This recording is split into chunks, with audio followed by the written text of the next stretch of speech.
राजनीति, आंदोलन, किसान, करप्शन, गरीबी, इन सभी मुद्दों पर आवाज उठाएगा अब तक न्यूज इंडिया।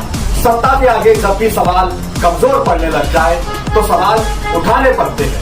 बोल के लब आजाद है तेरे, बोल के सच जिंदा है अब तक। बारामती का नायक सबको रुलाकर चला गया। जन नेता अजित पवार का हुआ अंतिम संस्कार। उनके दोनों बेटों पार्थ पवार, जय पवार ने उन्हें दी मुखाग्नि। अजित पवार पंचतत्व में विलीन हो गए हैं।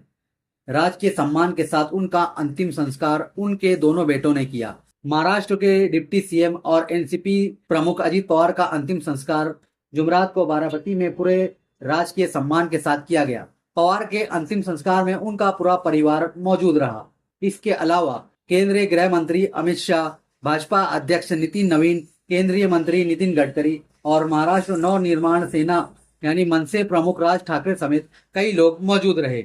एनसीपी के नेता को आखिरी विदाई देने के लिए विद्या प्रतिष्ठान ग्राउंड में भी बड़ी संख्या में लोग उमड़ पड़े। महाराष्ट्र के डिप्टी सीएम अजित पवार को पूरे राजकीय सम्मान के साथ अंतिम संस्कार के लिए विद्या प्रतिष्ठान ग्राउंड ले जाया गया। इस मौका पर अजित पवार की पत्नी सुनेत्रा पवार और उनके बेटे पार्थ और जय भी मौजूद थे।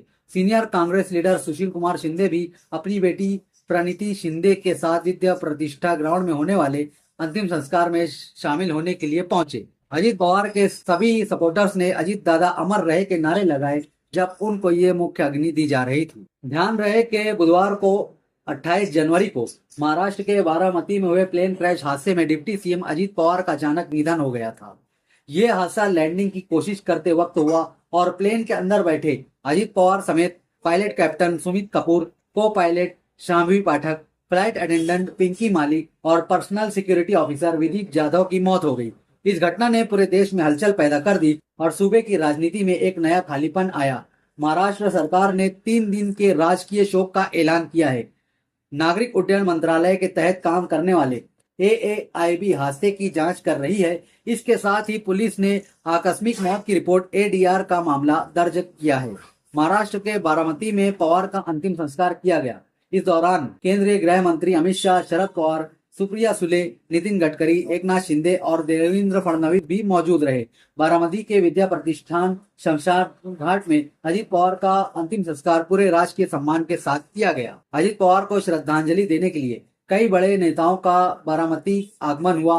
आखिरी झलक पाने के लिए वीवीआईपी का तांता लगा हुआ है। सीनियर नेताओं की लिस्ट में कई बड़े नाम भी शामिल हैं। राज्य और देश के बड़े नेताओं की मौजूदगी अजित पवार के सियासी कद को बयान करती है। साथ ही अजित पवार के परिवार के सदस्यों ने अजित पवार को अंतिम विदाई दी, जिसमें सुप्रिया सुले और उनकी पत्नी सुनेत्रा पवार एक साथ खड़ी थी।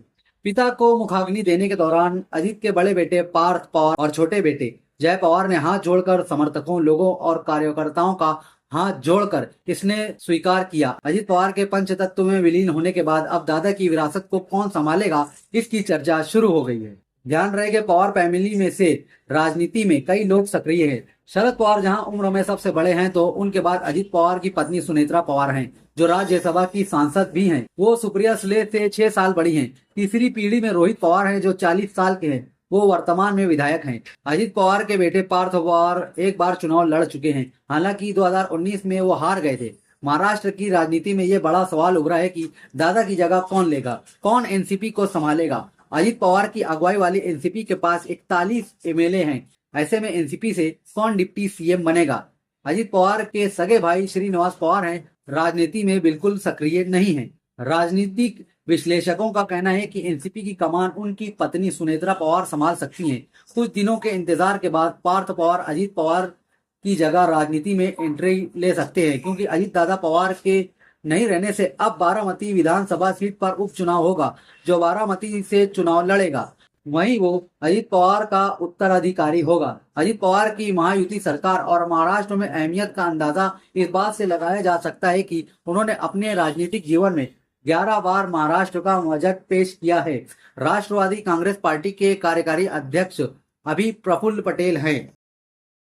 तुबा कॉस्मेटिक कंप्लीट स्किन सॉल्यूशन आपके लिए लाया है धूप से बचाने वाली डे क्रीम, सौंदर्य चेहरे को गोरा करने वाली नाइट क्रीम, फुंसियों के लिए TC skin cleaner and serum, सर्दी में जिल्दों को ताजा रखने वाला मॉइस्चराइजर, 7 दिनों में गोरा करने वाली क्रीम, आंखों के नीचे कालापन को दूर करने वाला टीसी डार्क वे सीरम, हाथ और गर्दन का कालापन दूर करने वाला साबुन। हमारा पता याद रखें, कुसुम्बा रोड, औलिया मस्जिद के सामने, तुबा कॉस्मेटिक कंप्लीट स्किन सॉल्यूशन।